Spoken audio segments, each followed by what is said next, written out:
We are in elephant country, so keep your eyes open and be on the lookout for such large animals. Elephants can blend into the background remarkably well. If you look to the left and to the right, you see elephant tusk marks and prints in the clay, and that's because the elephants come down here. They'll gouge out pieces of the clay and they'll use it to provide them with essential minerals they don't get elsewhere in their diet.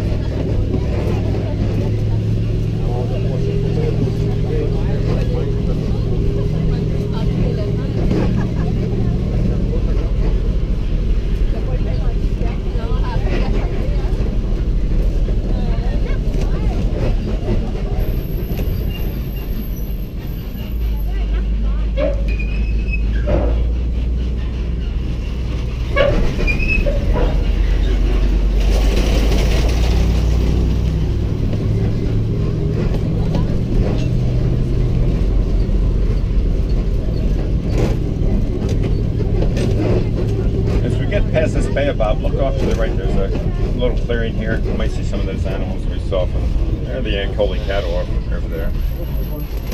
Unfortunately, they're going to stay hidden on us, I think, for the most part.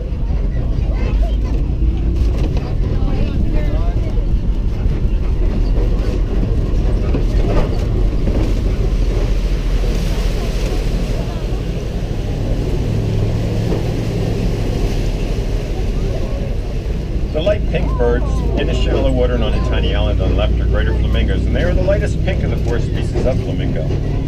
Flamingos get their pink coloration from keratin, which is found in the crustaceans that feed on the shallow water. They feed on tiny little brine shrimp-like organisms. Flamingos are filter feeders. They'll put their heads down into the water, open and close their beaks very rapidly, and that's how they separate out the food particles from the water. Probably one of the nicest views in the whole Savanna right here. Now the small white birds in with the flamingos, the ones with the short red legs and long red bills, those are ibis, and they are common birds throughout the area. Sometimes you get elephants across the water hole around that baobab and get some ibis up on top of that tree. Pretty impressive sight when you see that.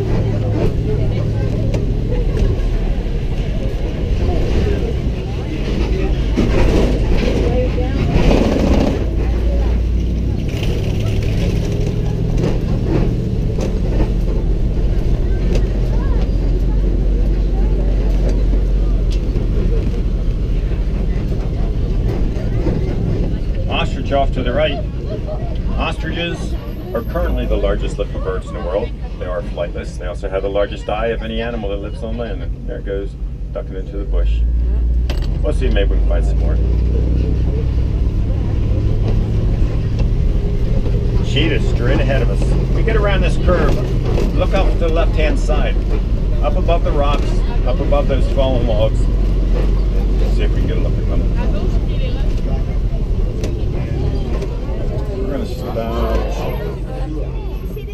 Stop right here for a couple of seconds. We'll take a quick look here, then we'll pull up a little bit more, see if we can get maybe a look at their face. Cheetahs are the fastest animals on earth. They can run at speeds of over 60 miles an hour for a very short distance. Their claws are more dog-like than cat-like, and they can't retract their claws back into their paws like other cats can. And when cheetahs hunt, they hunt by day, they hunt by sight, and that also makes them different from other cats. Ah, she just laid down. There's another one up ahead of us. A little private. Well, here's one walking around. Check it out.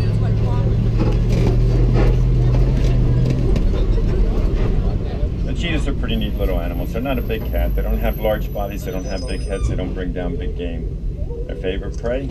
A little tiny antelope. Things like Thompson's gazelles or Tommies. And Tommies max out about 60 pounds as an adult. It's just the right size for the cheetah.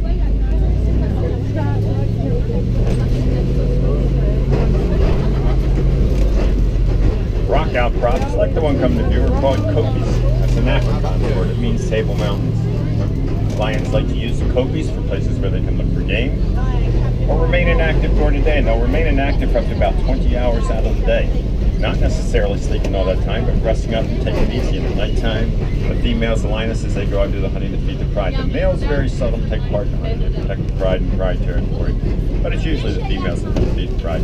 White rhinos up on that hillside, not giving us much to look at. We get around the other side of those rocks, we'll look back this way, hopefully get a look at them. But check these out, lions over here on the left. Oh, there they are.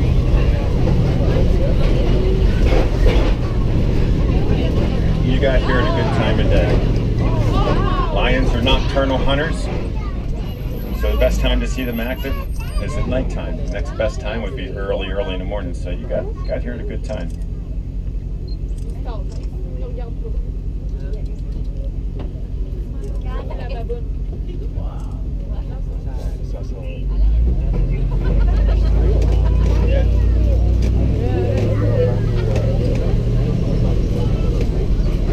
Warthog, check her out. Warthogs are the largest burrowing animal in Africa. At nighttime, they back themselves into their burrows. Their tusks will point out, and that helps protect them against their predators. They have short, little tiny legs on them, but they can still run at speeds of about 35 miles an hour. They're just neat, tough, fast little animals. Some ostrich eggs just ahead of us on the left. They're real eggs. They're laid right here in the reserve, but they're not fertile. Ostrich eggs go about 3 pounds each. Now, if you look off to the right, you can see those white rhinos up on the hillside. The zebra that you see in the reserve are Grand zebra. They're also known as a plain zebra, and they are common animals out on the savanna. In fact, they take part in large animal migration across the savanna every year, along with the wildebeest, impala, and some of the other antelope. The brown antelope off in the distance with the white faces, legs, bellies, and rumps, those are bumpy. The bumpy is a small close relative of the wildebeest. They max out about 150 pounds. Now the rhinos back there, those were white rhinos. There are 2 species of rhinos, several subspecies in Africa. There's the black rhino, there's also the white rhino. Those are white rhinos. They get much larger than black rhinos. Black rhinos go around 3,000 pounds. White rhinos go to about 5,000 pounds each, sometimes more. Black rhinos have pointy snouts and prehensile upper lips, and they're adapted for nibbling and browsing vegetation. But the white rhinos have got big square snouts and big square lips, and they're adapted for grazing out in more grasslands on the savanna. The tan antelope off to the right with the spirally horns are addax, and addax are critically endangered in the wild. The latest census estimates that there are fewer than 300 addax left in all the wild. They're a little more common in captivity, somewhere around 2,000, scattered out between public zoos and private game ranches in the U.S. alone. In the wild, the addax inhabit the Sahara Desert region of northern Africa, and their original range extended a little bit beyond the Sahara. Most of the remaining few animals found in the wild are concentrated in the country of Chad, and there is a high degree of risk that the addax will become extinct in the wild. Probably in the not too distant future. They're still being killed for their meat, and they're still being killed for their hides, which are used to make leather. During the summer months, the coat of the addax is almost pure white, but when it gets its winter coat in the fall, it has that tan or light brown coloration that helps them to absorb solar radiation in the colder months, which in turn helps them stay a little bit warmer during the colder months of the year. And the addax is an animal that can go its entire life without ever taking a drink of water.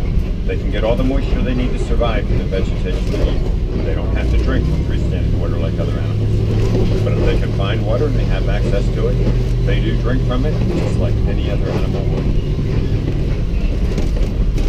This gorge does mark the end of our safari, so I'm going to have to drop you off back at the warden post, but from there it is an easy hike back to the village.